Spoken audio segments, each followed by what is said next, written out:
Hi, it's Mark Bosser, producer of the Pawlik Automotive Podcast. We're here with Bernie Pawlik of Pawlik Automotive in Vancouver. 38 years servicing and maintaining cars in Vancouver, and 20-time winners of Best Auto Repair in Vancouver, as voted by their customers. And of course, we're here with Bernie Pawlik, talking cars. How you doing, Bernie?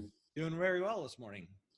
So this week's victim is a 2012 VW Tiguan. I always choke a little bit on VW. Water pump replacement. What's going on with this vehicle? Yeah, it's okay, Mark. It's a gas motor one. They haven't faked us out on these ones.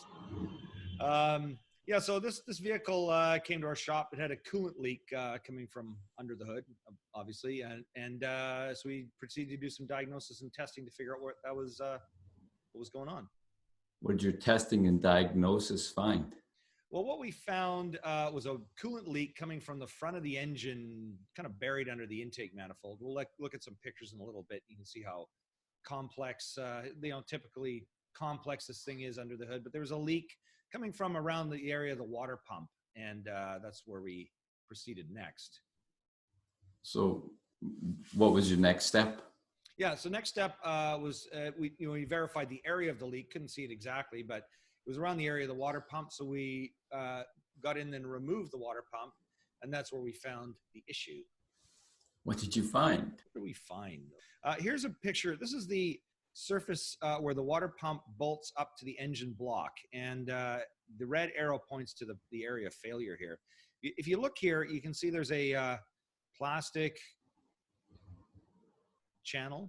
Well, there's the channel there, and the part of this plastic here is just basically broken away, allowing this O-ring to just flop out of place. Of course, causes coolant under pressure to just blow out this way right down the side of the engine. So I know I say it jokingly, we love plastic. I don't like to own plastic car parts because they wear out, but they do create a lot of work for us, because they do, I think, tend to fail earlier than they should in many cases. This is sort of the backside of the water pump housing. This is the drive gear over here, but this is basically the area of failure. So the whole water pump assembly needs to be replaced. So that's what we found. This is a view of the engine, with the covers and everything on. The water pump is located down in this area here below the intake manifold. Again, there's a lot of work to access it and get at it. This is a view underneath the vehicle of the new water pump installed. You can see the drive gear, the hose outlets. There's a lot of complexity to put this pump in. There's a number of different connecting pieces. You can see the piece of the thermostat in there, and the actual water pump impeller is in this area here. So the actual water pump itself is made of aluminum, but the housing is all plastic. And I think we have a final photograph to look at here. Again, this is a view down the engine with the plastic cover off the top. You can see the ignition coils, and a little more of the little more of the area of the intake. But the water pump's buried under here. I'm actually going to go back to this picture of the water pump, because there's this thing has a unique drive system. You see this cogged pulley here. It's actually driven by a tiny little drive belt. Looks like a little mini timing belt. I should have taken a picture of it, but it's about, I don't know, maybe 4 inches long, and it goes to a drive pulley located under this area here, and it actually involves removing that pulley to put the belt on. So that's another item that gets replaced at the same time as the water pump, because of course if that belt breaks, the pump won't turn, and things will need to be done. And the belt was starting to crack at the age of the vehicle, so it was a good time to do it. But yeah, really complicated little job.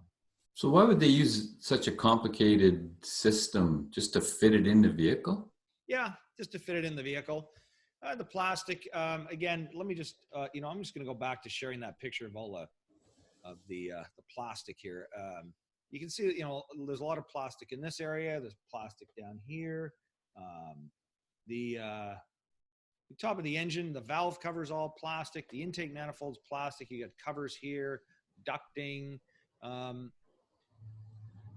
I'm kind of drifting off here because why they fit it in, but it's like everything. There's a lot put into the engine compartment, so they they tend to put things wherever they can, and I mean that's kind of a quirky drive system, but I guess the engineers go, well, that's a good spot to put it. Let's put it over there. Kind of like our Volvo we talked about a few weeks back, where they put the alternator underneath the intake manifold, but and drive the water pump with a kind of a crazy pulley system on the backside of the engine. But it's wherever they can fit stuff in the engine compartment, gets the car out the door, they can sell it, and you as a consumer have to deal with it later. Yeah, this is a kind of a smaller size SUV. It is, yeah. It's a nice compact size SUV. I mean, it's a really nice vehicle. Drives great. Good performance, decent fuel economy. Can't really say anything wrong with it other than that. But there's, along with this compactness comes complication, and I don't know if there's any escaping it. It's just some brands are just more reliable than others. But And how are Tiguan's for reliability? I'm going to put them in the fair category. I mean, you get things like this plastic failure is common. Over the years, we've done a lot of, you could probably look at a video we've done a few years ago, or a blog post. And I talk about plastic, on VWs. It's an item that does fail a lot and causes, the consumer extra money to fix. But overall, it's a pretty decent car.